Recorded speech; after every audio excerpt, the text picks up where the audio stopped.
तुमचा सूर एवढा चांगला नाहीये का? नक्कीच आहे. बाबा म्हणून घेतील आपल्याकडून, त्यांनी म्हणून घ्यावं. तुम्ही इतकी हळूहळू आवाजात टाळे वाजतात ना, तुमचे तुम्हाला सुद्धा ऐकू येत नाही. मग तुमचे दोष कसे दूर होणार?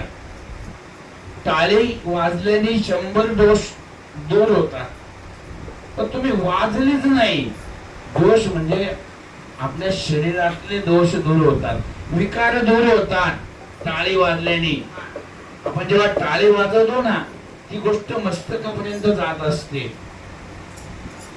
आणि आपण टाळीच वाजत नाही जोरात, रक्ताभिसरण तुमचं होणारच नाही ना. रक्ताभिसरण होणार नाही तर बुद्धीला चालना येईल कुठून? ते मेंदूची हालचालच होत नाही ना काही. दिस इज सायन्स. हे सायन्स आहे. तुम्ही टाळे किती जोरात वाजवू शकता. थंडीमध्ये आपण टाळे वाजतो का?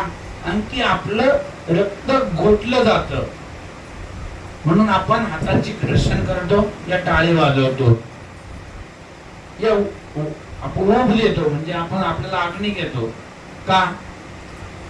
रक्त विसरण झालं पाहिजे, रक्त पातळ झालं पाहिजे.